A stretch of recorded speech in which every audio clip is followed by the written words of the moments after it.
नमस्कार। हम हैं लक्ष्मी और रुआ लोग के स्वागत बा लक्ष्मी की कहानियाँ चैनल पर। आज हम रुआ लोग के छठी मैया के बहुत ही सुंदर कथा सुनाए जाता ने। सच्ची कथा है, कथा के ध्यान से सुना। तो चले के छठी मैया की कथा शुरू करे के। दूगो सहेली रली हा। दोनों सहेली के शादी हो गए रहे, लेकिन शादी भइला पर उनकर कोई भी बाल बच्चा ना होत रहे। शादी भइला उ लोग के 5 साल हो गए रहे, लेकिन उ लोग के कोई भी संतान ना होत रहे।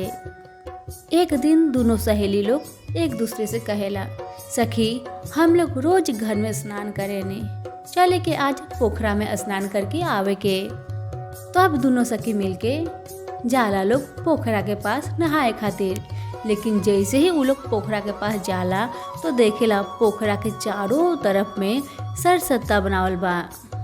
दोनों सहेली ई देख के सोचेला लोग, का बात बा, इतना साला ई का बनावल बा, ई का हटे। वहीं पे कुछ दूर में एगो बूढ़ी माई बैठल रहेली। दोनों सहेली जाला लोग और बूढ़ी माई से पूछेला लोग, माई ई सब का है माई, ई पोखरा के आसपास में ई का बनावल बा। तब बूढ़ी माई कहेली, तू नहीं जानत, ई सरसत्ता है। यही में छठी मैया के पूजा होला। लोग जो छठी मैया से मन्नत मांगले रहेला, जे हमरा के संतान दी, हमरा के धन दी, चाहे हमरा के निरोग बनाई, जो भी मनोकामना पूर्ण हो जाला, तब लोग इस सरसत्ता के बनावेला। छठी मैया के व्रत से सब लोग के सभी मनोकामना पूर्ण हो जाला। ई सुन के तब उ दोनों सहेली उ बूढ़ी माई से पूछेला लोग और कहेला लोग, माई हमनी के तो शादी के 5 साल हो गल बा माई, हमनी के कोई संतान नहीं के माई, का हमनी के छठी माई के व्रत करे सकेनी। बूढ़ी माई कहेली, काहे ना करे सकेलू, जरूर कर सकेलू, करके देखा, तार संतान नहीं के ना, तार संतान जरूर होई, करके देखा।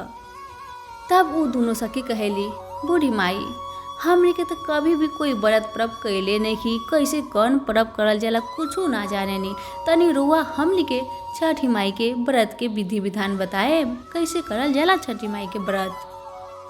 कार्तिक माह तो शुरू हो गल बा, हमनी के भी इहे साल छठी माई के व्रत उठा लेती। का पता छठी माई हमनी के सुन लेस और हमनी के गोद भर जास। ई सुन के बूढ़ी माई कहेली, इतना आसान नहीं खे छठी माई के व्रत, जितना तू आसान समझा तारू। छठी माई के व्रत में बहुत कष्ट होला। 3 दिन तक लोग उपवास रहेला।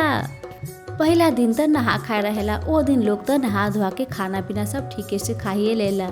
दूसर का दिन खरना होला। खरना के दिन लोग पूरा दिन उपवास रही और शाम के समय में राती खान 8-9 बजे करीब में खीर और रोटी बना के खाए लोग। जो खीर रही वो गुड़ के बनेला, जेकरा के रसियाव कहल जाला, रसियाव रोटी बनावल जाला। उहे जे राती खान लोग रसियाव रोटी खाएला, उहे खा के फिर उपवास रह जाला। फिर खरना के दिन ही राती खान नहा धोआ के ठेकुआ बनावल जाला, वो भी घिऊ में के। छठी माई के घिऊ में के ठकुआ बनाकर अर्घ देवल जाला। हर सूप में 5 गो ठेकुआ रहेला। तू जैगो भी सूप लेबू, हर सूप में 5-5 गो ठेकुआ रखिया और जितना भी फल मूल रही ओकरा के कीन के ओमे रख लिहा। खरना के बिहान बेला सुबह में लोग नहा धोआ के जाके बाजार से सारा फल मूल लेके आवेला। ऊख, जितना भी फल रही, ऊख रही, नारियल रही, नींबू, जम्बूरा, मूली, अदरक गाछ वाला, हल्दी गाछ वाला, कच्चा केला, अरुई, सुथनी, साथ में जितना प्रकार के फल बा सब लियाए पड़ेला। अब बूढ़ी माई सारा नियम दोनों सखी के बता देली। दोनों सहेली अपन घर में जाके अपन पति से कहेला लोग, हमके भी छठ व्रत करे के बा। पति माना ना करेलन, कहलन ठीक बा, जैसन तहर लोग की इच्छा। पति पत्नी मिलके जाके बाजार से सारा फल मूल लेके आवेला लोग। अब सहेली लोग गांव के आदमी से गए लोग पूछे खातिर कि छठी माई के पहला पूजा कौन दिन बा। तब सब औरत लोग बतावेला लोग कि कार्तिक माह के चौथ के दिन नहा खाए के नियम करल जाला और पंचमी के दिन खरना होला और षष्ठी के दिन छठी माई के व्रत लोग करेला। अब दोनों सहेली बोलेला हम घाटी पर जाम तो कैसे पूजा करेम, कैसे का करेम, उ सब तो हमें कुछ भी नहीं के पता। तब सब औरत कहेला लोग हमने के तो जाते बानी छठ व्रत करे, चल देखिया हमने के कैसे कैसे करत तानी, तू भी वैसे वैसे कर ली हा। एगो सहेली का करेली, उ दूगो सूप छठी माई खातिर सजावेली और एगो सहेली एगो सूप के सजावेली और जन सखी दूगो सूप सजावेली। उ छठी माई से मन ही मन कहेली हे छठी मैया हम दूगो सूप सजावतानी, रुआ हमरा के लव कुछ दे है।